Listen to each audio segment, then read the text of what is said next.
Helicopter से महिलाओं की बॉडीज फेंकी गई हैं। सम्मी बुक्टी एक महिला है जिनको उठा लिया था और उसके बाद उनकी जो डेड बॉडी है वो उससे हेलीकॉप्टर से फेंकी इन्होंने पहाड़ से।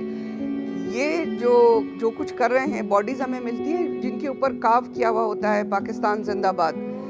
इस चीज को जो बॉडी पे लिखा होता है, हाँ, बॉडी पे खंजरों से लिखा होता है, नाइफ से लिखा होता है, सिगरेट से जला के लिखा होता है पाकिस्तान जिंदाबाद। यूनाइटेड नेशंस ने 1948 में जब पाकिस्तान ने इन्वेड किया बलूचिस्तान को, तो ये यूनाइटेड नेशंस की रिस्पॉन्सिबिलिटी थी कि इंटरनेशनल बॉर्डर्स वायलेट हुए हैं, पाकिस्तान को वापस निकालो वहाँ से। आज यूक्रेन के लिए कैसे यूनाइटेड नेशंस काम कर रहा है? मॉरली, पॉलिटिकली और in favour of people of Bharat. भारतीय सरकार को बलूचिस्तान के साथ जुर्रत के साथ बोल्डली जुड़ जाना चाहिए। बलूचिस्तान की कहानी आपने बहुत सुनी होगी, आपने अखबारों में पढ़ा होगा, मीडिया में देखा होगा, वीडियोस देखे होंगे, लेकिन आज हम आपको बलूचिस्तान की कहानी, बलूचिस्तान की रहने वाली नाइला कादरी बलूच की जुबानी सुनाने वाले हैं। ये प्राइम मिनिस्टर इन एग्जाइल हैं और इस वक्त बलूचिस्तान में नहीं बल्कि बाहर रहती हैं, लेकिन बलूचिस्तान को लेकर लगातार यूएन में ये आवाज़ उठाती हैं। स्वागत है मैम भारत तक पर आपका। सबसे पहला सवाल कि आप भारत आई और आपने अभी दौरा किया है, हाल ही में आप हरिद्वार गई थी। अब लोग कह रहे हैं कि आप सनातनी हो गई हैं और वैसे भी भारत में बलूचिस्तान को लेकर बहुत चर्चा है आजकल। देखिए, बलूच का जो नेशनल नैरेटिव है वो सेक्युलर है और प्लूरलिस्ट है। मैं विश्वास एक ज़ात में करती हूँ जिसने सबको पैदा किया है। उसमें कोई शिर्क नहीं है, उसमें कोई शरीक नहीं है, उसमें कोई और नहीं हो सकता, एक ही है। आप उसे अल्लाह का नाम दें, भगवान कहें, महादेव कहें, ईश्वर कहें, गॉड कहें, जेहवा कहें, यहोवा कहें, जो मर्ज़ी कहें। अभी जो नॉर्थ अमेरिकन हैं, जो जिनको रेड इंडियंस कहते हैं, वो भी उसी पैदा करने वाली जो रब्बुल इज़्ज़त की ज़ात है, वो भी उसी को मानते हैं। उनकी ज़बान में उनका कोई और नाम है। तो ये जो बातें हैं वो नहीं है। हाँ, जो हमें एक बहुत बड़ी रिस्पेक्ट दी गई भारत की, उससे जो बहुत महामंत हैं भारत के, और जो बाबा जी हैं, और जिस तरह से इससे पहले हमें जो अकाल तख्त है जो खालसा का, वहाँ लास्ट ईयर उन्होंने हमें बहुत इज़्ज़त दी और ब्लेसिंग्स दी।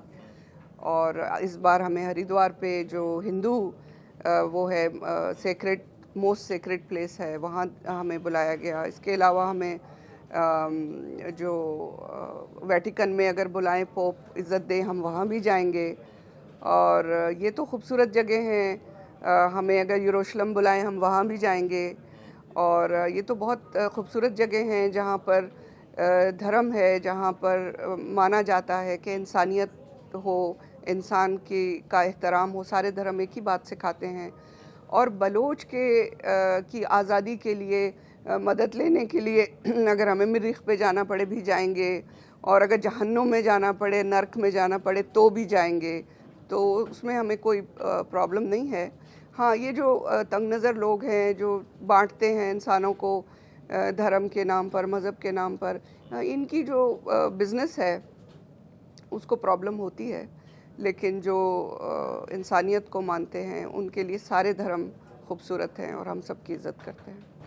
आप कई बार बलूचिस्तान का जिक्र जो है वो नाजी और कंसंट्रेशन कैंप्स से करती हैं, कहती हैं कि हालात इतने बदतर हैं। आप बताइए भारत तक के कैमरे पे कि कितने बुरे हालात हैं। क्या वाकई में जो आप कहती हैं वो सच है, या जो पाकिस्तान की सरकार ट्विटर पर वीडियोस डालती है वो सच है? सच क्या है? देखें, सच अगर जानना है तो कैमरा उठाइए, अपने माइक लीजिए, बलूचिस्तान पहुँचे। क्यों पाकिस्तान इंटरनेशनल मीडिया को बलूचिस्तान नहीं आने देता? अगर सब हरा हरा है, सब रोज़ी है, सब ठीक है, तो पाकिस्तान आने देना मीडिया को। आप अप्लाई कीजिए कि हम बलूचिस्तान जाना चाहते हैं, हम मीडिया हैं, आपको आने देंगे। अगर आपको आने दें, आप आकर देखिए, हम आपको बताएंगे मास ग्रेव्स कहाँ पर हैं। एक एक गड्ढे में 100-100 लाशें, बच्चे, औरतों के साथ जिंदा उन्होंने दफनाए हैं। हमारे 60,000 से ज़्यादा बलोच इन्होंने गायब कर दिए हैं, जिनको ना लॉयर दिया गया है, ना पता है उनकी फैमिली को वो कहाँ हैं। और ऐसी लाशें फेंकी हैं, 10,000 के करीब लाशें बलोचों को मिली हैं जिनके किसी के ऑर्गन्स नहीं हैं, आंखें निकली हुई हैं, दिल निकल गुर्दे निकाल के बेचे हुए हैं। किसी के आप देखिए कि रेप की हुई महिलाओं की बॉडीज़ फेंकी गई हैं, टॉर्चर की हुई। ऐसी जो है हेलीकॉप्टर से महिलाओं की बॉडीज़ फेंकी गई हैं। सम्मी बुक्टी एक महिला है जिनको उठा लिया था और उसके बाद उनकी जो डेड बॉडी है वो उससे हेलीकॉप्टर से फेंकी इन्होंने पहाड़ से। ये जो कुछ कर रहे हैं, बॉडीज़ हमें मिलती हैं जिनके ऊपर काव किया हुआ होता है पाकिस्तान जिंदाबाद। इस चीज़ को जो बॉडी पे लिखा होता है, हाँ, बॉडी पे खंजरों से लिखा होता है, नाइफ से लिखा होता है, सिगरेट से जला जला के लिखा होता है पाकिस्तान जिंदाबाद। तो बात यह है कि जो मीडिया ब्लैकआउट है बलूचिस्तान में, उसको तोड़ के जाना चाहिए। हमने दुनिया भर में जहाँ भी हम गए हैं, अभी हमने डुचे वैली में जो जर्मनी का सबसे बड़ा मीडिया हाउस है, उनका इंटरनेशनल फोरम था, हमने वहाँ उन्हें कहा कि यहाँ आप जर्नलिस्ट को बुला रहे हैं, आप वहाँ जो ये जर्नलिज्म के ऊपर जो इन्होंने दीवार खड़ी की है, वहाँ क्यों नहीं जाते? बलूचिस्तान जाइए, वहाँ देखिए कि वो क्या कर रहे हैं। और जो वहाँ पर कोई घर, कोई बच्चा, कोई जवान, कोई औरत, कोई मर्द जो है वो सेफ नहीं है। किसी को नहीं पता कब ये हल्ला बोल देंगे पाकिस्तान की फ़ौज और किसका बेटा उठा लेंगे, किसकी बेटी उठा लेंगे। और सबसे जो ज़्यादा इनका टारगेट है वो एजुकेटेड लोग हैं, जो स्टूडेंट्स हैं, इनका टारगेट है। जो जर्नलिस्ट तो इन्होंने 100 के करीब तो इन्होंने जर्नलिस्ट 47 जर्नलिस्ट तो 2017 तक का जो डाटा आया था उसमें 47 जर्नलिस्ट ये मार चुके थे बलूचिस्तान से। अब तक वो जो है बलूचिस्तान में कोई जर्नलिस्ट हो, कोई शायर हो, कोई पोइट्री करता है, कोई बलूचिस्तान के लिए गाता है, कोई बलूची कपड़े पहन के टिकटॉक बनाता है, कोई अगर बलूचिस्तान का नाम लेता है, ये उसको समझते हैं कि ये हमारा दुश्मन है। तो एक कुर्द शायर की नज़म है, वो कहता है कि अगर मेरी ज़बान से, मेरी शनाख्त से तुम्हें तकलीफ़ हो रही है तो इसका मतलब है कि तुम्हारी नेशनहुड मेरी ज़मीन चोरी करके बनाई गई है। तो उन्हें हमसे यही तकलीफ़ है कि बलूचिस्तान का वारिस है। हम नहीं कहते कि हम मालिक हैं, क्योंकि बलूचिस्तान हमारी माँ है। बच्चे अपनी माँ के मालिक नहीं हो सकते। तो बलूचिस्तान के वारिस हैं हम, हमारी माँ है। उनको प्रॉब्लम क्या है? बलूचिस्तान के लोगों से सबसे बड़ी प्रॉब्लम क्या है? क्यों वो इस तरह का द्वेष रखते हैं वहाँ के लोगों से? देखें, उनको बलूचिस्तान से पाकिस्तान को वही प्रॉब्लम है जो किसी चोर और डाकू को किसी अमीर घर से होती है। बलूचिस्तान की जो वेल्थ है, जो बलूचिस्तान की दौलत है, वही हमारे लिए मुसीबत बन गई है। अब नेचर ने अगर बलूचिस्तान को सोने की 4 दुनिया की सबसे बड़ी कानों में से 4 बड़ी कानें बलूचिस्तान में, तो अब इसमें बलोच का क्या दोष है?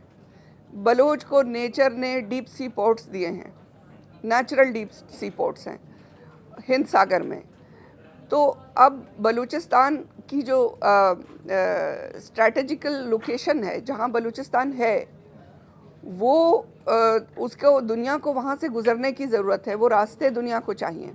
अब ये सारी चीज़ों को एक अच्छे नेबर्स की तरह, अगर पाकिस्तान जब बना था तो हमारे नेबर्स थे, बलूचिस्तान तो पाकिस्तान का हिस्सा नहीं था, ना बलूचिस्तान कभी उन इंडियन स्टेट्स का हिस्सा था जिन्हें ये ऑफ़र दी गई थी कि आप किस मुल्क में जाते हैं। तो हम तो उसमें थे ही नहीं। हम पे तो साल भर के बाद हमला करके कब्ज़ा किया पाकिस्तान ने। अगर उससे पहले जो जिना था वो अगर हमसे ये बात कर लेता कि हम अच्छे नेबर्स की तरह रहते हैं और हम लैंड लॉक्ड हैं, वेस्टर्न जो पाकिस्तान था वो लैंड लॉक्ड था, उसे बलूचिस्तान का समंदर ज़रूरत था, आप हमें रास्ता दीजिए, आपके पास जो नेचुरल रिसोर्सेज हैं आप हमारे साथ शेयर कीजिए, हम उसके बदले में आपको ये देते हैं। देने को तो उनके पास था कुछ नहीं। वो हमसे अच्छे नेबर्स की तरह बार्गेन करने के बजाय उन्होंने हम पर हमला कर दिया और कब्ज़ा कर लिया। तो अब उन्हें ये पता है कि बलोच अपनी 25,000 साल की जो आइडेंटिटी है, जो दुनिया की पहली शहरी तहज़ीब है, जो फर्स्ट अर्बन सिविलाइजेशन है, वो बलूचिस्तान है।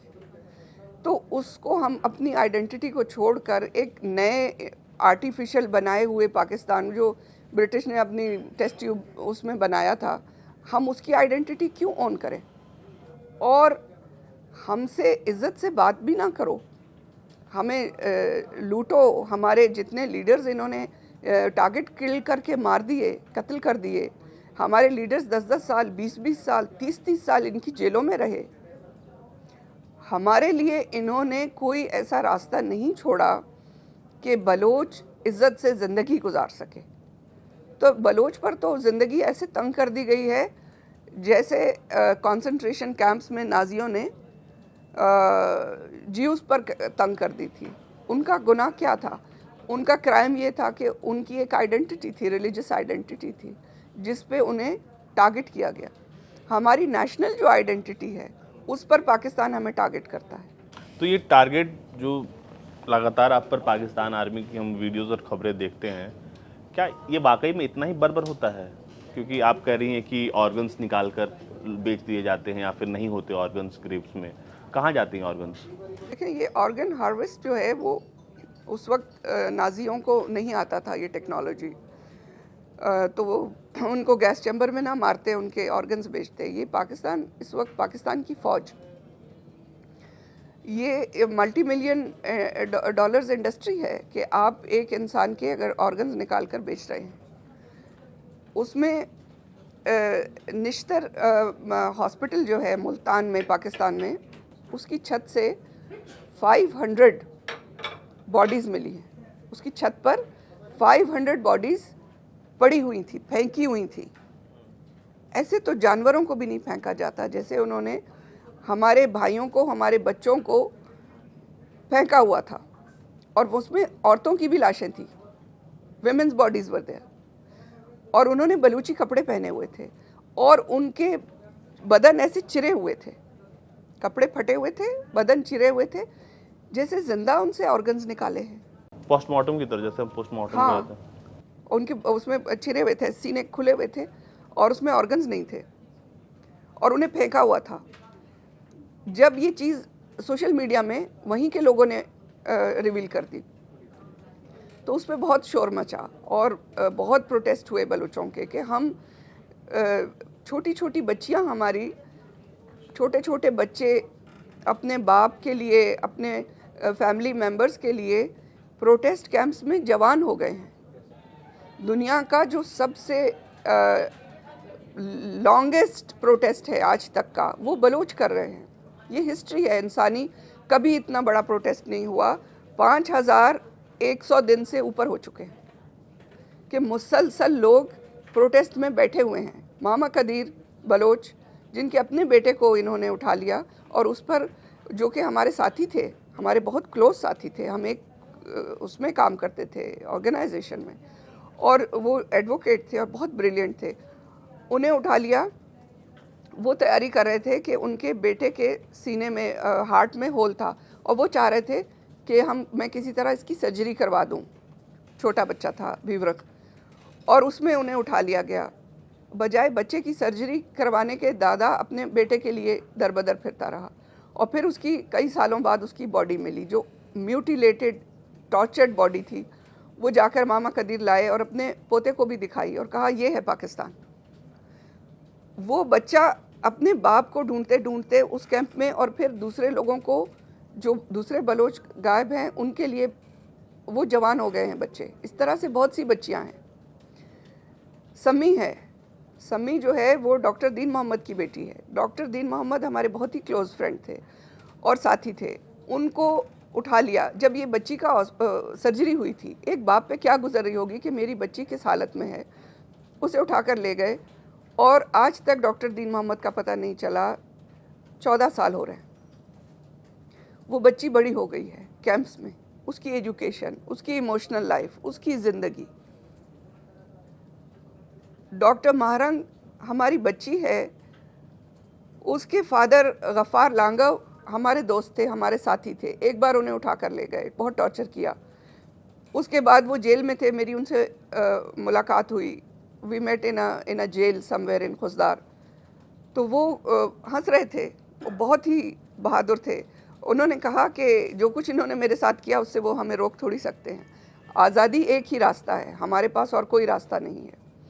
फिर वो रिलीज़ हुए। कुछ दिनों के बाद वो अपनी वाइफ से, जो कि हॉस्पिटलाइज थी, मिलने के लिए गए। उनको वहाँ से उठा लिया गया। 3 दिन बाद उनकी इस कदर टॉर्चर्ड बॉडी मिली कि आप सोच नहीं सकते जो उनके साथ किया गया था।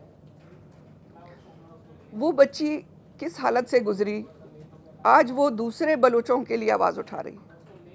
तो छोटे छोटे बच्चे प्रोटेस्ट्स में जवान हो गए।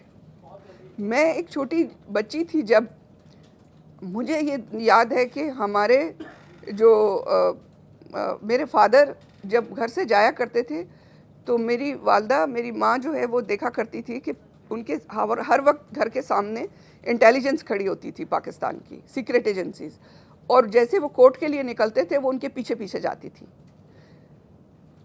आग लगी हुई थी, जंग थी, उस वक्त हमारे लोगों को ये टॉर्चर कर रहे थे, मार रहे थे। मैं अर्ली 70s की बात बता रही हूँ। बलूच स्टूडेंट्स ऑर्गेनाइजेशन जब मैंने ज्वाइन की, मैं प्राइमरी स्कूल में थी। तब से आज तक हम मार्च कर रहे हैं, हम अपनी आज़ादी के लिए, और हम हर रोज़ अपने बहुत ही क्लोज़, अपने बहुत ही प्यारे लोग हर रोज़ हम खो रहे हैं। और इसमें आप देखें कि जब प्रोटेस्ट हुए तो उनमें ये सारी बच्चियां मौजूद थीं जिनके मैं नाम ले रही हूँ। हुरा है एक बच्ची, वो इसी प्रोटेस्ट में बड़ी हुई है। ये सब ने वहाँ पर प्रोटेस्ट किए कि दिन और रात ये वहाँ पर बैठे थे कि ये जो निश्तर हॉस्पिटल में बॉडीज़ हैं, ये किसकी बॉडीज़ हैं, हम में से किसका बाप है, किसका भाई है जो वहाँ पड़ा है, किसकी माँ है। कोई डीएनए टेस्ट तक नहीं हुआ, और वो कहाँ बॉडीज़ को ले जाके इन्होंने किसी मास ग्रेव में डाल दिया। तो जब हम ये कहते हैं कि हम पर ज़िंदगी तंग कर दी गई है, हम पर सांस लेना इस वक्त मुश्किल कर दिया गया है, तो वो आखिरी हद है जहाँ बलूच पहुँच चुका है। इसके आगे और कुछ बचा नहीं है। आखिरी बार आप पाकिस्तान आर्मी से आपका सामना कब हुआ था? आखिरी बार ये 2010 था, जनवरी 2010। उससे पिछले 2-3 महीने में इन्होंने, नवंबर के 1 महीने में सिर्फ मेरे घर पर 13 मरतबा रेड्स किए।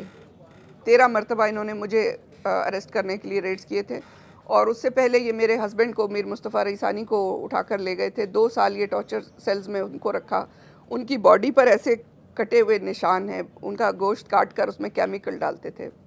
एमनेस्टी इंटरनेशनल और उस वक्त के जो चीफ जस्टिस थे, उनकी पर्सनल एफर्ट से वो बाहर आए। लेकिन जिस रात वो बाहर आए, जिस दिन, अगले दिन फिर अटैक हुआ आर्मी का। वो दोबारा उन्हें ले जाने के लिए आए थे। तो हमें अंदाज़ा था, तो वो घर पे रहे नहीं। हम 5 साल एक दूसरे से अलग रहे। हमारे बच्चे दूसरे घरों में छुपते रहे। तो फिर उस दिन मेरी जो माँ का मैसेज आया कि मैं मिलना चाहती हूँ शायद आखिरी बार। तो मैं उन्हें देखने के लिए गई। उन्हें हार्ट प्रॉब्लम थी और डेथ बेड पे थी, और उनकी जो है देख रेख शुरू से मैं किया करती थी। और जब मैं अंडरग्राउंड हो गई, मुझ पे बहुत केसेस थे, एंटी स्टेट एक्टिविटीज़ और बगावत और फलाना। तो मैं गई, तो मेरे वहाँ जाने के 15 मिनट के अंदर हमें इन्फॉर्मेशन आई कि 100 मीटर का जो पूरा इलाका है वो कॉर्डन कर दिया गया है, पाकिस्तान आर्मी ने घेर लिया है। तो हमारे सामने तो अब यही था कि या तो माँ के सामने जो कुछ वो करेंगे, तो अगर कुछ दिन और जी रही है तो वो भी ना जिएगी। तो फिर उससे मैं किस तरह निकली वो एक अलग स्टोरी है। लेकिन उसके 5 घंटे बाद मैं कंधार में थी, कोयटा से। 5-6 घंटे के अंदर अंदर हम कंधार पहुंच गए। कोई रास्ते थे जो वहाँ के लोग थे, लोकल जो बॉर्डर्स पर हैं, वो हमारे ही लोग हैं, बलोच हैं, पश्तून हैं। तो हम कंधार पहुँच गए, और वो उसके बाद यानी वो आखिरी था। और जब मैं निकल रही थी, डिस्गाइज में निकल रही थी, वो साइकिल्स को भी चेक कर रहे थे कि कौन आ रहा है, कौन जा रहा है। किसी को इजाज़त नहीं थी, वो सर्च कर रहे थे। और जब इनके बीच में से मैं निकल कर गई, तो मुझे अंदाज़ा हुआ कि इनका IQ लेवल बहुत कम है। इनका आईक्यू लेवल बहुत कम है। जिस तरह ये लड़ नहीं सकते, पाकिस्तान की फ़ौज आज तक बलूच फ़ौज से जंग नहीं जीत सकी। ये सिर्फ घरों पे, सिविल पॉपुलेशन पे इनको छोड़ दें, जैसे इन्होंने बांग्लादेश में किया। सिविल पॉपुलेशन, बलूचिस्तान में भी ये सिविल पॉपुलेशन को जो है ये सारे अत्याचार कर रहे हैं, ये सारा जो टॉर्चर कर रहे हैं। जहाँ बलूच सेना इनके सामने आती है वहाँ ये या भाग जाते हैं या सरेंडर कर देते हैं, जिस तरह इन्होंने भारत की फ़ौज के सामने सरेंडर किया। बांग्लादेश में जब फ़ौज आमने सामने हुई तो ये 13 दिन भी जंग नहीं कर सके और ये रिक्वेस्ट कर रहे थे कि हमसे जल्दी सरेंडर पर साइन ले लो, नहीं तो बंगाली हमें फाड़ के खा जाएंगे। तो उस दिन मुझे अंदाज़ा हुआ कि वो हमारे एक बहुत सीनियर इंटेलेक्चुअल है, राइटर हैं, डॉक्टर शाह मोहम्मद मरी।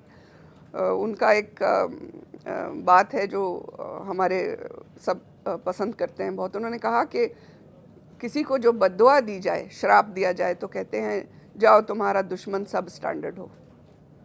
तो बलोच को एक सब स्टैंडर्ड दुश्मन मिला है और 74 साल से बलोच जैसी आज़ाद कौम को, आज़ाद मुल्क को इन्होंने ग़ुलाम बना कर रखा हुआ है। ये ख़ुद में एक बहुत हमारे लिए शर्मिंदगी की बात है कि चलें, बरतानिया से जब हम लड़ रहे थे या आप लड़ रहे थे तो एक स्टैंडर्ड तो था दुश्मनी का।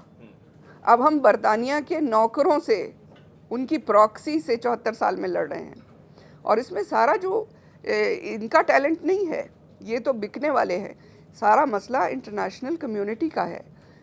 यूनाइटेड नेशंस ने 1948 में जब पाकिस्तान ने इन्वेड किया बलूचिस्तान को, तो ये यूनाइटेड नेशंस की रिस्पॉन्सिबिलिटी थी कि इंटरनेशनल बॉर्डर्स वायलेट हुए हैं, पाकिस्तान को वापस निकालो वहाँ से। आज यूक्रेन के लिए कैसे यूनाइटेड नेशंस काम कर रहा है? पूरी दुनिया उनके यूक्रेन पर इन्वेजन के ख़िलाफ़ है, पर बलूचिस्तान पर इन्वेजन के ख़िलाफ़ कोई नहीं बोला। इसी तरह जो इंटरनेशनल फोर्सेस है, नेटो है, इनको जब कराए के कातिल ज़रूरत होते हैं, अरब मुल्कों को कराए के कातिल ज़रूरत होते हैं, तो पाकिस्तान से बेहतर कुछ उनको जो है कमोडिटी नहीं मिलती बराए फ़रोख्त। ये वही इंटरनेशनल फोर्सेस हैं जो जिन्होंने इन्हें ज़िंदा रखा हुआ है और इसमें भारत का भी बहुत बड़ा रोल है। कैसे? भारत जो है वो पाकिस्तान को ज़िंदा रखना चाहता है। उसकी क्या रीज़न्स है मैं उस पर बात नहीं करूँगी, लेकिन हिस्ट्री में ऐसे बहुत से मौके आए जब भारत के छोटे से जेस्चर से बलूचिस्तान अपनी आज़ादी कायम रख सकता था। 1948 में जब फरवरी में हमारे लीडर्स भारत आए थे, मीर गौस बख्श बिजंजो जो हाउस ऑफ कॉमन के हेड थे बलूचिस्तान की पार्लियामेंट के, और उन्होंने आके आपके प्राइम मिनिस्टर से कहा था, नेहरू जी से, कि पाकिस्तान हमले की तैयारी कर रहा है, क्योंकि इन्होंने कहा कि शामिल हो जाओ पाकिस्तान में। तो बलूचिस्तान की पार्लियामेंट ने वो बिल रिजेक्ट कर दिया है और अब वो फ़ौजी हमले की तैयारी कर रहे हैं। आप कश्मीर के लिए यूएन में बोलते हैं, आप बलूचिस्तान के लिए बोलिए, और आपकी अगर एक आवाज़ उठेगी तो पाकिस्तान रुक जाएगा। और अगर पाकिस्तान ने बलूचिस्तान पर कब्ज़ा कर लिया तो ये वेस्टर्न साइड से लैंड लॉक्ड मुल्क, और ये मुल्क जिसके पास करेंसी छापने के लिए सोना नहीं है, इस सोने से भरे हुए बलूचिस्तान पर जो कब्ज़ा करेगा तो ये आपके लिए एक मॉन्स्टर बनेगा।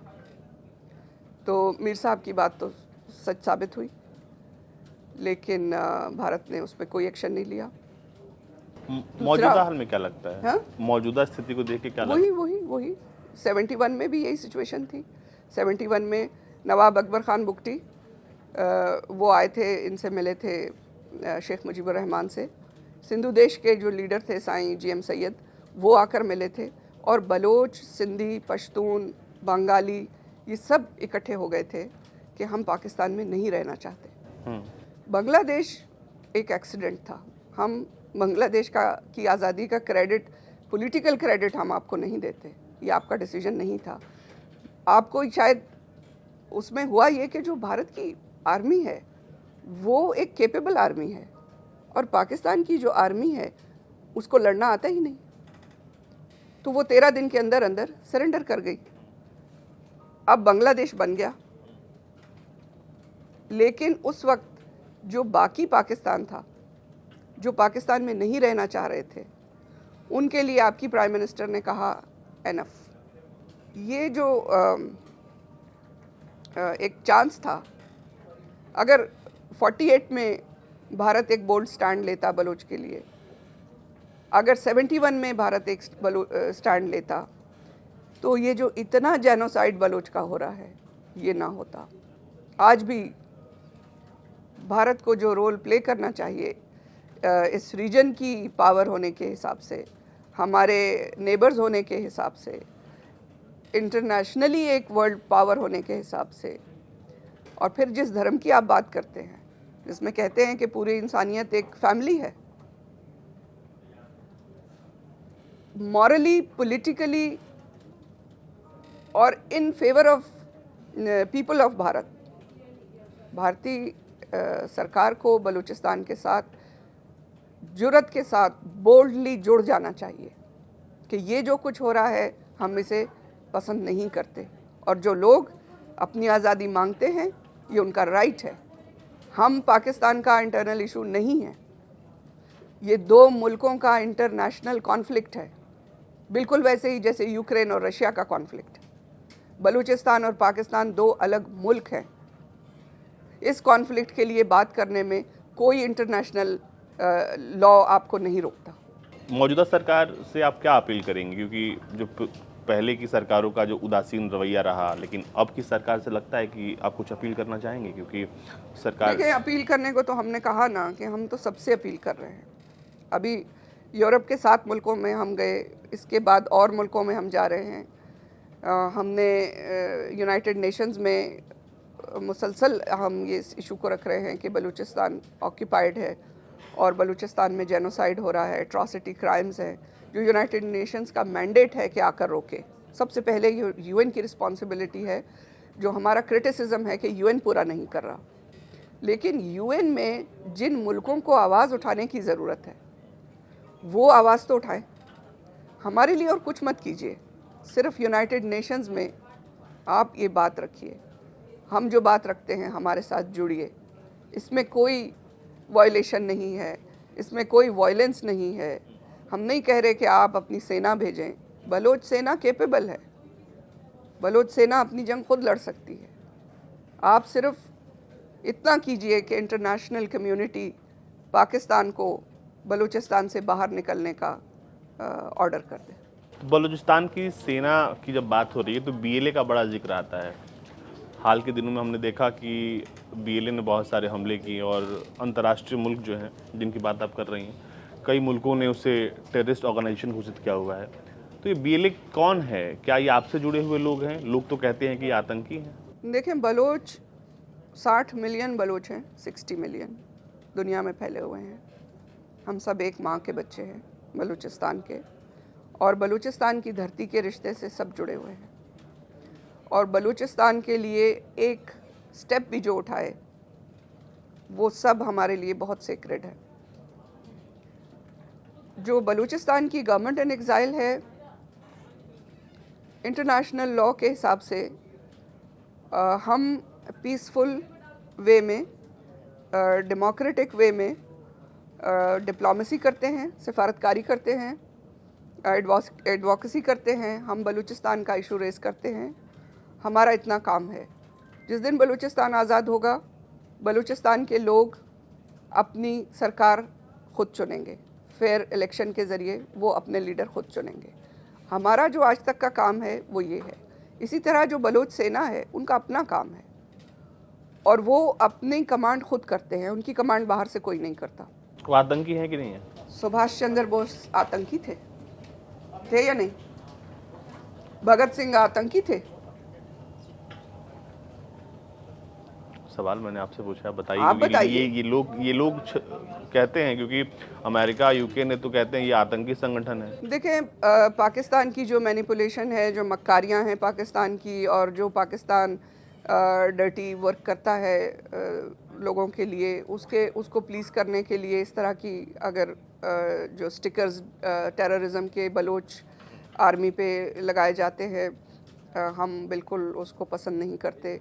बलोच आतंकी नहीं है, बलोच अपनी माँ की इज़्ज़त की हिफाजत के लिए जंग लड़ा है और सारी बलोच जो नेशन है वो अपने सरमाचारों की या अपने फ्रीडम फाइटर्स की इज़्ज़त करते हैं और उन्हें टेररिस्ट कहना ज़्यादती है और डबल स्टैंडर्ड्स हैं। अगर बलोच टेररिस्ट है तो फिर यूक्रेन में जो जंग हो रही है वो भी टेररिस्ट है। अगर अपने मुल्क को डिफेंड करना टेररिज्म है तो फिर जो यूक्रेन में हो रहा है उसे भी टेररिस्ट का स्टिकर दीजिए। वहाँ नेटो क्यों प्रोटेक्ट कर रहा है उनको?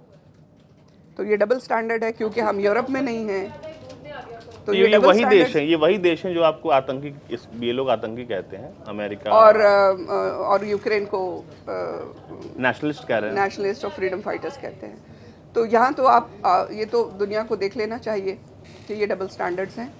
और जो यूनाइटेड नेशंस के की जो जितनी मेंबर स्टेट्स हैं, हम उनसे हमेशा ये अपील करते रहे हैं कि बलूचिस्तान का मसला पीसफुली हल हो सकता है। बलूचिस्तान में किसी को जंग लड़ने का शौक़ नहीं है। बलूचिस्तान जो है वो दुनिया की वो सिविलाइजेशन है जिसने दुनिया को पीस के साथ ज़िंदा रहना सिखाया है। आज भी हम बहुत एक प्लूरलिस्टिक सोसाइटी हैं। हमारे यहाँ कभी राइट्स और बलवे और धर्म के नाम पे काट मार कभी नहीं होती। तो बलोच को कोई शौक़ नहीं है लड़ने का, लेकिन बलोच को मजबूर कर दिया गया है। अगर यूनाइटेड नेशंस आती है, एक पीसफुल इस मसले का हल करती है और जो घुसपैठिए हैं, जो बाहर से आए हुए ऑक्यूपायर्स हैं, कब्ज़ागीर हैं, उनको यूनाइटेड नेशंस बलूचिस्तान के इंटरनेशनल बॉर्डर से बाहर निकालती है और यहाँ पर फेयर इलेक्शन करवाती है। बलोच अपनी सरकार चुनते हैं, बलोच अपनी नेशनल आर्मी इंटरनेशनल लॉ के मुताबिक बनाएंगे। आप घुसपैठिए शब्द का जिक्र कर रही थी, पहले सिर्फ पाकिस्तान था, अब चाइना भी है, तो आपको तो दो फ्रंट पे लड़ना है। अब चाइना ने इतना इन्वेस्टमेंट डाला हुआ है वहाँ पे, पाकिस्तान साथ दे रहा है, मतलब जो पूरा मोडस ऑपरेंडी आप समझिए कि पाकिस्तान जो है लोगों को मैनेज कर रहा है, आपको दबा रहा है और आपकी ज़मीन पर कोई और आ रहा है और वहाँ से अपना वो पैसे कमा रहा है। देखें, कैसे लड़ेंगे आप लोग? जब लड़ने को तो पूरी दुनिया से लड़ेंगे, हम सारी कायनात से लड़ेंगे। हमारी आज़ादी के रास्ते में जो आएगा बलोच उससे लड़ेगा, चाहे उसका हाथ खाली है, चाहे वो लफ्ज़ से लड़ेगा, चाहे उसके पास कलम है, चाहे उसके पास जो कुछ भी है। इस पे बलोच कॉम्प्रोमाइज़ नहीं करेगा।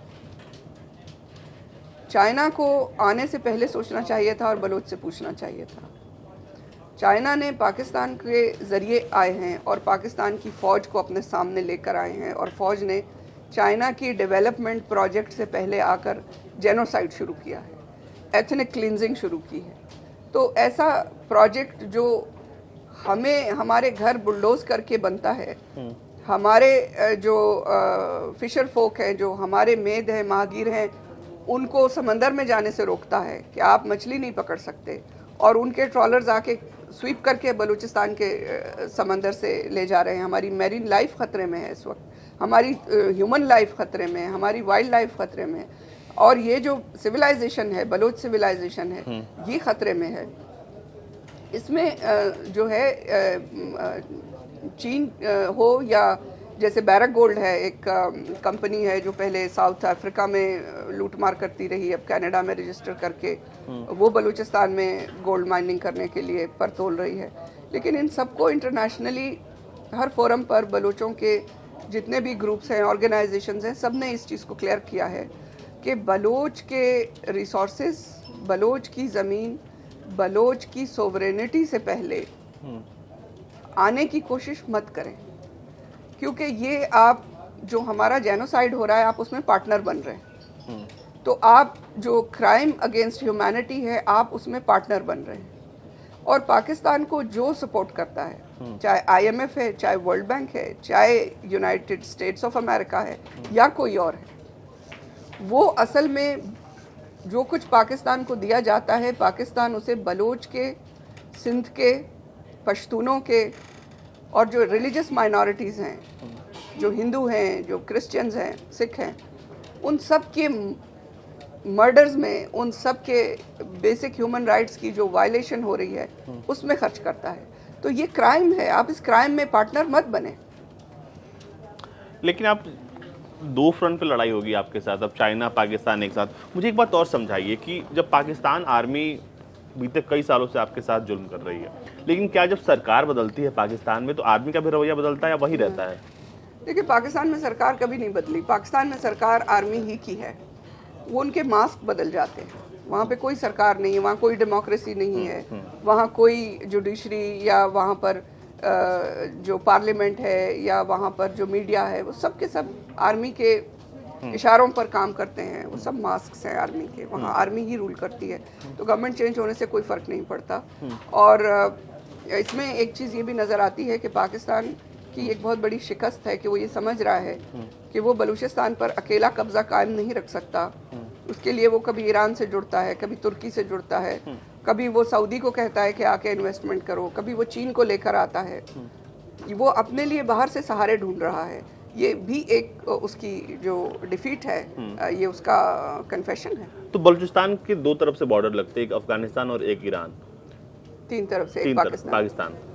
तो ये बताइए कि आप लोग बाहरी हेल्प के लिए नहीं बात कर रही है? जैसे कुछ गुट हैं, जैसे टीटीपी हो गया जो कि बहुत हमलावर है, या फिर ईरान से आप हेल्प की उम्मीद नहीं रखती? क्या आपको नहीं लगता? देखिए, ईरान तो पाकिस्तान के साथ जुड़ा हुआ है हमारा जेनोसाइड करने में।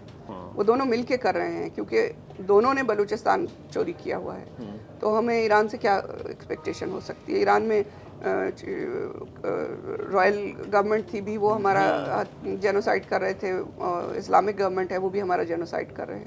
अफ़गानिस्तान में जो बलोच रहते हैं, अफ़गानिस्तान में ये है कि वहाँ पर बलोच एक तरह से वहाँ की इंक्लूसिव सोसाइटी है। वहाँ पर जो पश्तून हैं, ताजिक हैं, हज़ारा हैं, पशई हैं, बलोच हैं, वो सब एक दूसरे को अच्छे से प्यार से रहते हैं। और वहाँ पर बलोच की जो सिचुएशन है वो कंपैरेटिवली बेहतर है। एजुकेशन या इंफ्रास्ट्रक्चर या जॉब्स में या पॉलिटिकल रिप्रेजेंटेशन कम है, लेकिन इज्जत से जी सकते हैं। जिस चीज़ को लेकर सबसे ज़्यादा मारा मारी है बलूचिस्तान पर, जो जुल्म हो रहा है, वो मिनरल्स को लेकर है। कौन से ऐसे मिनरल्स हैं जिसकी वजह से पाकिस्तान जो है बलूचिस्तान को अपने हाथ से निकलने देना नहीं चाहता है? देखिए, पाकिस्तान तो बलूचिस्तान की मिट्टी के एक एक ज़र्रे के लिए मर रहा है, इसलिए कि बलूचिस्तान पाकिस्तान का 56% एरिया है। और ये जो प्रोविंस ऑफ बलूचिस्तान बताते हैं, सिर्फ ये बलूचिस्तान नहीं है। जो स्टैंड स्टिल एग्रीमेंट के तहत अंग्रेज़ ने जो बलूचिस्तान की गवर्नमेंट से लीज पे जो इलाके लिए थे, वो इलाके पाकिस्तान ने अपने दूसरे प्रोविंसेस में शामिल कर लिए हैं। और उसमें बहुत बड़ी बलोच लैंड और बलोच पॉपुलेशन रहती है। और बलोच अगर ये सारे जो है स्टैटिस्टिक्स का खेल ना हो, तो बलोच पाकिस्तान की मेजॉरिटी नेशन है, सबसे बड़ी नेशन है जो चारों प्रोविंसेस में रहती है। तो बलूचिस्तान का के बगैर पाकिस्तान कुछ भी नहीं है। पाकिस्तान को जो आज भीख मिल रही है या पाकिस्तान की जो स्ट्रेटेजिकल इम्पोर्टेंस है, वो बलूचिस्तान की वजह से है। बलूचिस्तान के अलावा पाकिस्तान के पास कुछ भी नहीं है। मिनरल रिसोर्सेज जो हैं, पाकिस्तान में जो बल्ब जलता है, पूरे पाकिस्तान में कहीं जो बल्ब जलता है, जो पाकिस्तान में कहीं चूल्हा जलता है, वो बलोच का खून है। बलोच की गैस, बलोच का ऑयल, उससे ये वहाँ बिजली तक बना रहे हैं। तो बलोच के रिसोर्सेज पर ये पल रहे हैं। बलोच की $3 ट्रिलियन की वैल्यू की जो गोल्ड माइन है, वो इन्होंने चाइना पर बेची और दोनों ने मिलकर लूट कर खा ली।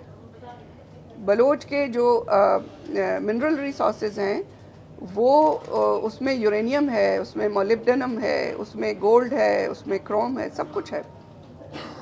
बलूचिस्तान तो दुनिया के जो रिचेस्ट कोई अगर मुल्क हो सकता है तो वो बलूचिस्तान है। लेकिन अफसोस है कि मतलब पूरे पाकिस्तान को बिजली आप दे रहे हैं और आपके यहाँ बिजली नहीं है। हम पाकिस्तान को सांस दे रहे हैं, हमारे पास सांस भी नहीं है। तो बात यह है कि बलूचिस्तान को पाकिस्तान की ना डेवलपमेंट चाहिए, ना बलूचिस्तान को पाकिस्तान से या किसी और से कोई भीख चाहिए। बलूचिस्तान इस काबिल है कि बलूचिस्तान इस रीजन में दूसरे जो मुल्क हैं उनकी हेल्प कर सकता है। और बलूचिस्तान जो पीस है इस खित्ते का, उसकी अगर कोई गारंटी है तो वो सोवरेन बलूचिस्तान है। इंडिपेंडेंट बलूचिस्तान के बगैर इस रीजन में आप आतंक को ख़त्म नहीं कर सकते। इस रीजन में जो इस्लामिक या जो धर्म के नाम पर जो टेररिज्म फैलाया जाता है, हम नहीं कहते, हम जिस इस्लाम को समझते हैं या मानते हैं ये वो इस्लाम नहीं है जो ये पेश करते हैं, जिसमें आप किसी का घर लूट सकते हो, किसी की बेटी बहू उठा सकते हो, किसी का मंदिर जला सकते हो, किसी की मस्जिद जला सकते हो। जो मस्जिद इनके ब्रांड की नहीं है वो मस्जिदें भी जला देते हैं, कुरान जलाते हैं। हर बलोच के घर में कुरान है। जब ये बलोचों के घर जलाते हैं उसमें कुरान भी जलाते हैं। तो कुरान मजीद जब बलूचिस्तान में जलाया जाता है उस पर दुनिया खामोश है, मुस्लिम उम्मा खामोश है।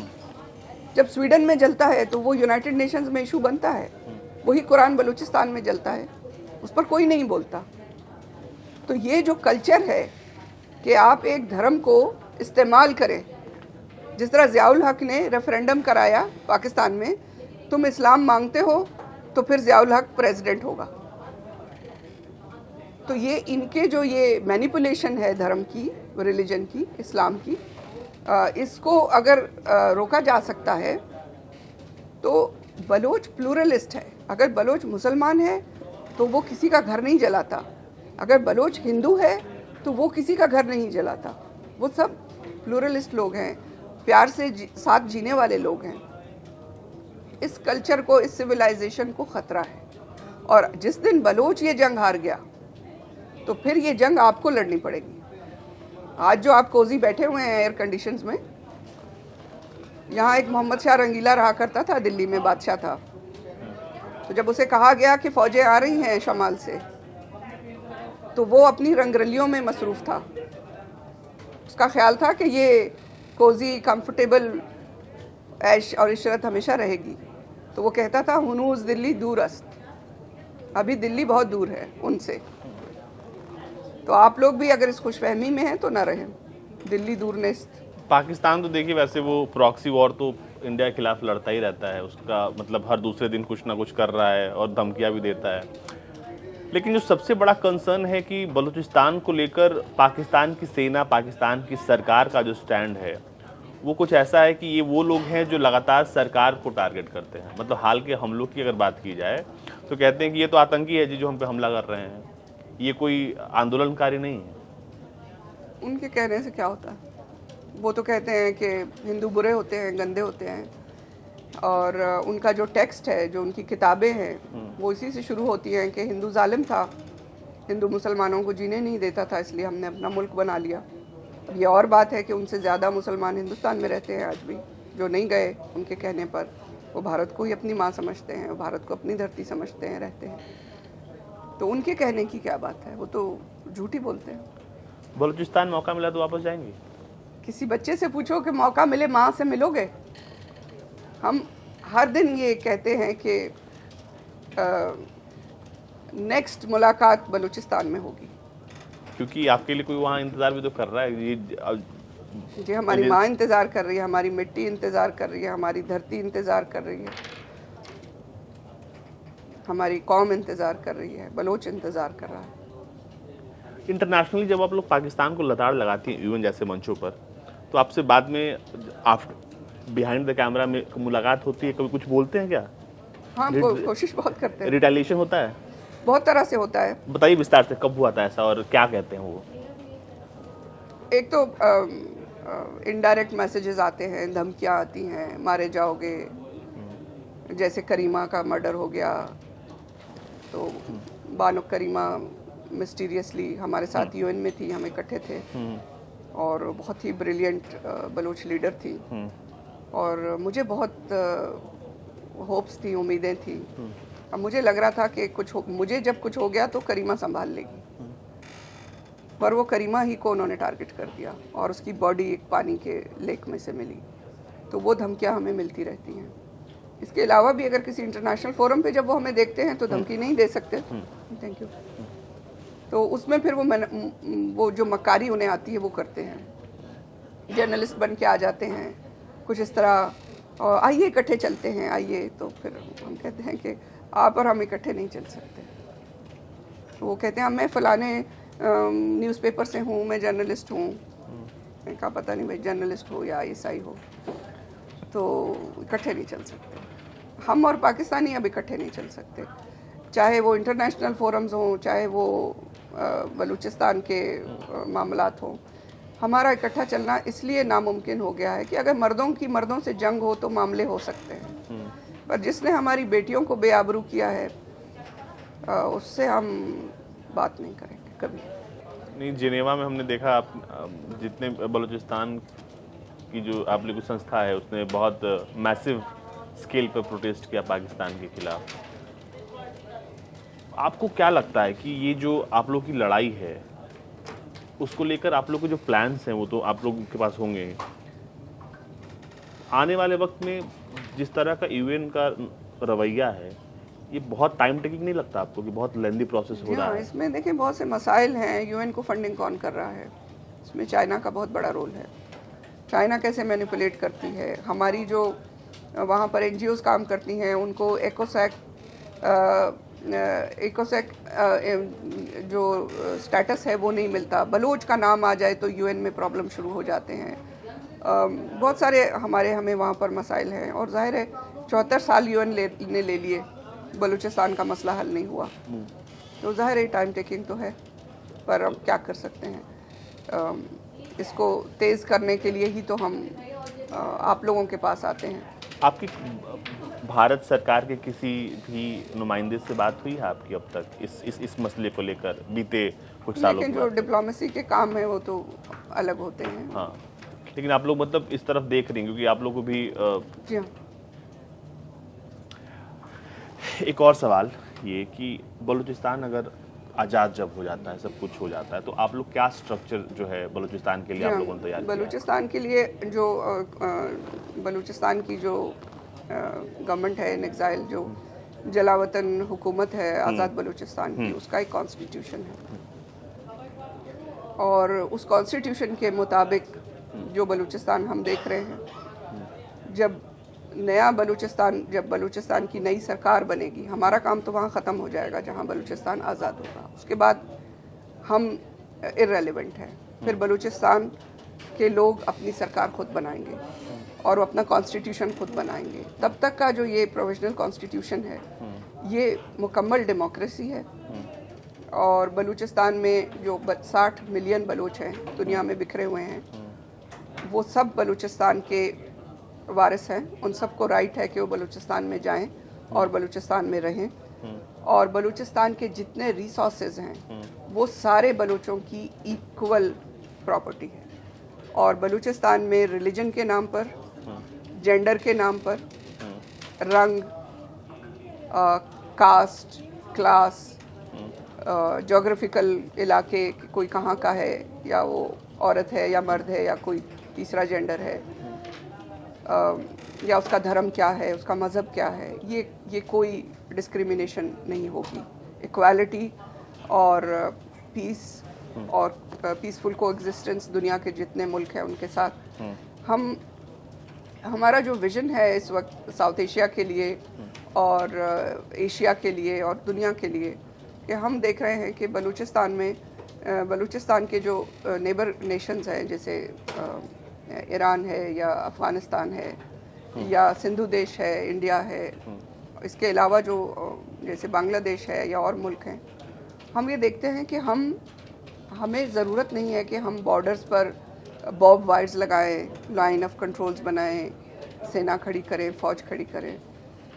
स्वीट बॉर्डर्स जिसमें सबको पता है कि ये आपका घर यहाँ ख़त्म होता है, दूसरे का घर यहाँ शुरू होता है। पाकिस्तान से अब स्वीट बॉर्डर का की उम्मीद करती हैं कि मतलब ऐसा होगा कि पाकिस्तान, अफगानिस्तान या फिर ईरान से जो है आप? टू बी वेरी फ्रैंक, जिस दिन बलूचिस्तान आज़ाद हो गया पाकिस्तान कहाँ होगा? मतलब हम फ्यूचर में जो वर्ल्ड मैप है हम उसमें पाकिस्तान को तो नहीं देख पा रहे। अब इंडिया की अगर बहुत ख्वाहिश है कि रहे पाकिस्तान, जैसे कि आप रखते रहे हैं इसे, तो रख लीजिए। वो जो 3 डिस्ट्रिक्ट्स हैं, लाहौर, सियालकोट, गुजरांवाला, यही पाकिस्तान रह जाएगा। बाकी तो पाकिस्तान नहीं है। जो सिंधु है वो सिंधु देश है, जो अटक से ऊपर है वो अफ़गानिस्तान है, बाकी बलूचिस्तान है। तो ये पाकिस्तान आप रख लीजिए, आप लोगों को पसंद है। और अगर जो सिख हैं, जो भारत की फ्रंट लाइन है, जो भारत के सिख और मराठा हैं, गोरखा हैं, ये तो भारत की हमेशा से चारों तरफ से भारत के डिफेंडर्स रहे हैं। और इनकी जो सबसे सीक्रेट जगह है सिखों की, खालसा की, वो लाहौर है, ननकाना साहब है। तो पूछ लीजिए, वो देंगे। आप लोग तैयारी कर रही हैं आज़ादी की और चाइना तैयारी कर रहा है अपने सीपीसी को पूरा करने की। देखें, बड़ी बड़ी एम्पायर्स दुनिया में आई, आज वो नहीं है। रोमन्स और ग्रीक और पर्शियंस। चीन तो दुनिया की सबसे बड़ी ताकत बनने की कोशिश में है और उसी कोशिश में जो सीपीसी है उसका एक बहुत बड़ा रोल होने वाला है। देखिए, वो कुछ भी हो, उसका रोल चाइना हो, हमें चाइना से कोई प्रॉब्लम नहीं है।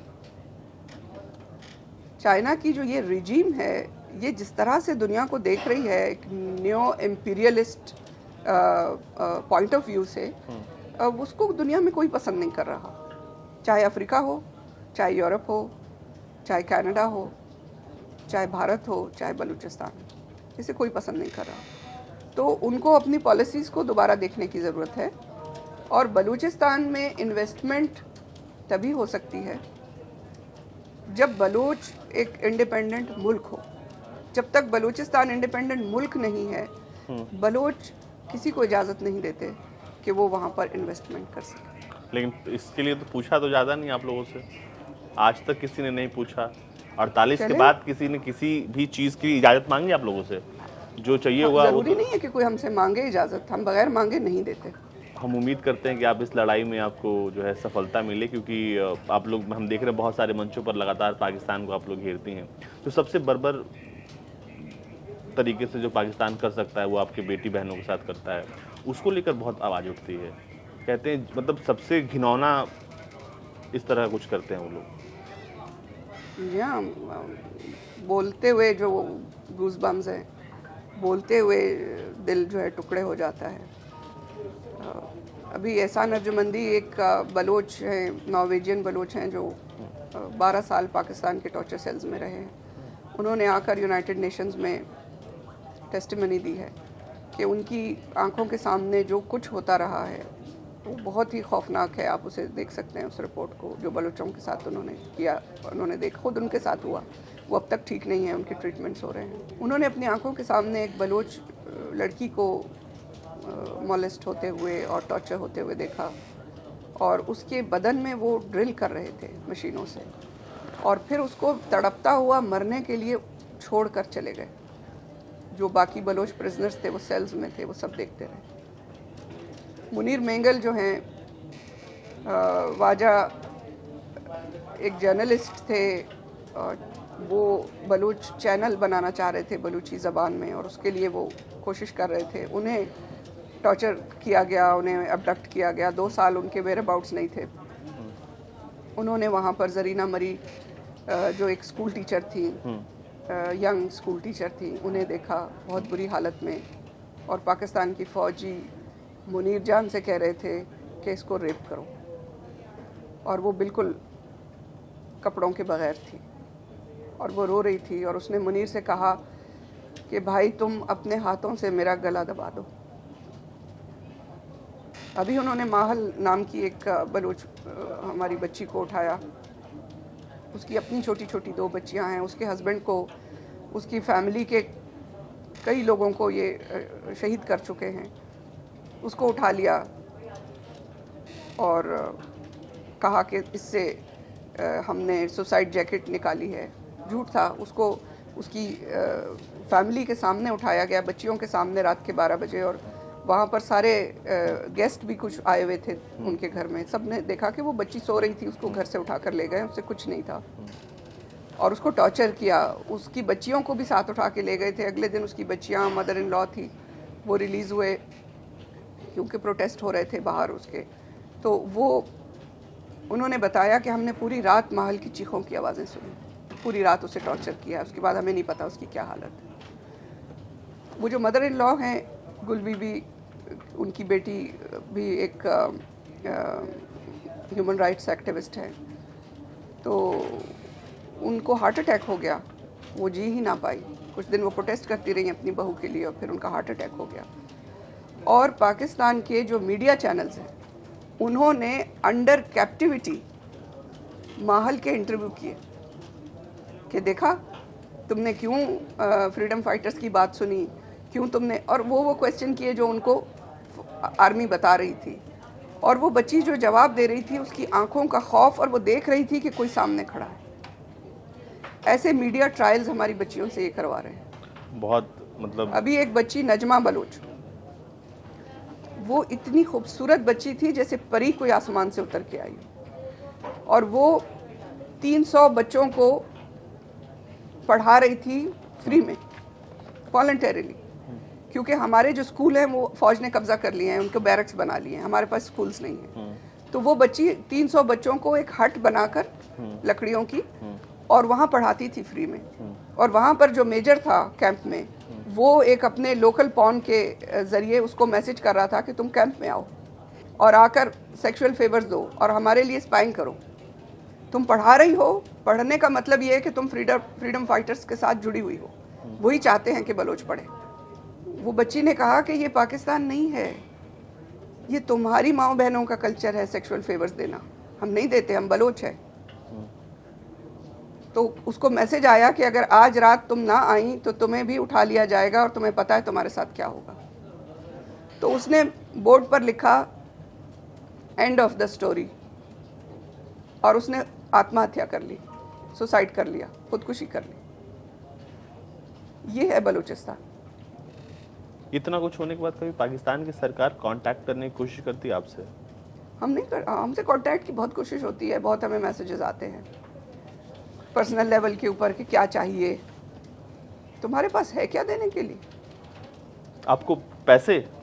हाँ, बहुत सालों से पैसे, कौन सी मिनिस्ट्री चाहिए, क्या चाहिए। और बाकी हम दुनिया में जाते हैं तो उन्हें बुरा लगता है, लेकिन जब हम भारत आते हैं तो बहुत बुरा लगता है। फिर वो जो उनके सोशल मीडिया डेथ स्क्वाड है, जैसे उन्होंने डेथ स्क्वाड बनाए हुए हैं जो चोर उचक्के बलूचिस्तान में हैं, क्रिमिनल एलिमेंट्स, उनको बिल्कुल मजहबी एक्सट्रीमिस्ट बना के उन्होंने डेथ स्क्वाड बनाए हुए हैं जो बलूचों को टारगेट किलिंग करते हैं। अच्छा। फिर इनके सोशल मीडिया पे भी डेथ स्क्वाड्स हैं।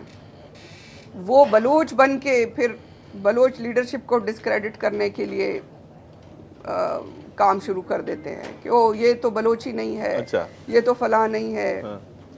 और तुमसे सर्टिफिकेट लेंगे।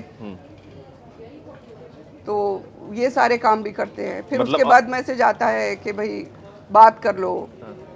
तुमसे क्या कोई बात करे। हाँ, देखें, बात बलोच सबसे करता है, पर जिसकी कोई क्रेडिबिलिटी ही ना हो उससे क्या बात करें। सबसे मजेदार बात उस वक्त होगी, सॉरी, हाँ। जब इंटरनेशनल गारंटियर्स बैठे कि ये रास्ता है इक्विटल ऑफ पाकिस्तान का बलूचिस्तान से, उस पे इंटरनेशनल गारंटियर्स बैठे, किसी भी टेबल पे बलोच बात करेगा। सबसे मजेदार ऑफर क्या मिला है अब तक 14 सालों में आपको, कि मिनिस्ट्री, पैसे के अलावा? मज़ेदार तो कुछ भी नहीं है, हमें तो वॉमिट होता है उनके ऑफर से। मतलब तुम मेरी बेटियों को बेइज्जत करो, तुम मेरे बेटों के दिल जिगर आंखें निकालो, तुम मुझे क्या दे सकते हो उसके बदले में। हमने तो जीना छोड़ दिया है ना। हम कोई त्यौहार मनाते हैं ना, हम कोई खुशी मनाते हैं ना, हम अपने घरों में हैं ना, हम अपने बच्चों के पास हैं ना, हम अपनी मिट्टी के पास हैं। हमारी तो ज़िंदगी है ही नहीं। तो ये क्रांति है, ये फ्रीडम स्ट्रगल है। इसको ऐसे चोर उचक्के ऑफर्स देकर तो नहीं कुछ कर सकते ना। इस पे तो ऑफर्स क्या देंगे। हमारे पास सिर्फ एक बात है, एक एजेंडा है जिससे हम बात कर सकते हैं कि बलूचिस्तान से बाहर निकल जाए। भारत आई है तो आपको बहुत ट्रोल लोग कर रहे होंगे पाकिस्तान में, तो क्या कह रहे हैं? इसको अथॉरिटी ही नहीं है, ये तो बलूच ही नहीं है। एक बार नवाब अकबर बुगटी को कहा गया था कि ये तो बलूच ही नहीं है। जब नवाब अकबर बुगटी ने जिना को सिब्बी के एयरपोर्ट पे रिसीव किया, तब पाकिस्तान कहता था कि इससे बड़ा कोई बलूच लीडर ही नहीं है। जब नवाब अकबर बुगटी शेख मुजीबुर रहमान से मिले कि हम बलूचिस्तान की आज़ादी चाहते हैं, और शाल जो कोयटा कहते हैं जिसे, वहाँ उन्होंने बलोच नौजवानों के साथ, बलोच यूथ के साथ प्रोटेस्ट किया पाकिस्तान से बाहर निकलना, बलूचिस्तान की आज़ादी के लिए। तब ये प्रोपेगेंडा शुरू हुआ कि नवाब अकबर बुगटी तो बलोच ही नहीं, वो तो राहेजा है, राहेजा तो इंडियन होते हैं, इनको कोई अथॉरिटी नहीं है कि बलूचिस्तान की आज़ादी के लिए बात कर सके। जब उन्होंने सरेंडर करने से रिफ्यूज़ कर दिया, जो कमांडर इन चीफ थे अपनी फ़ौज के, उनके बारे में कहा गया कि ये तो बलोची नहीं है, ये तो ताजिक हैं, या ये लो कास्ट से हैं, इनका किस ट्राइब से ताल्लुक़ है। तो ये तीसरा ऑनर मुझे मिला है। ISI के जो ट्रोल्स हैं सोशल मीडिया पे, जो बलोच मास्क में होते हैं, अगर ये डायरेक्ट आए, डायरेक्ट भी आते हैं, इनके रिटायर्ड जनरल अपने व्लॉग्स करते हैं हमारे बारे में, तो वही जो नैरेटिव है वो फिर लेकर आते हैं बलोच नामों से और बलोच उससे आइडेंटिटी से, और वो भी यही कहते हैं। तो मुझे बड़ा गर्व होता है। मैंने कहा देखो, जनरल असलम और नवाब अकबर बुगटी ने जितना इनको तकलीफ़ दी, शायद उससे कुछ कम तकलीफ़ हम भी दे ही रहे हैं। दे ही रहे। चलिए ma'am, thank you so much, आपने इतना वक्त दिया हमें, और क्योंकि बहुत ज़रूरी था इन विषयों पर बात करना, क्योंकि बलूचिस्तान की कहानियाँ लोग पढ़ते हैं, देखते हैं, आज सीधे आपसे सुन रहे हैं तो जाहिर तौर पर ज़्यादा कनेक्ट कर पाए होंगे।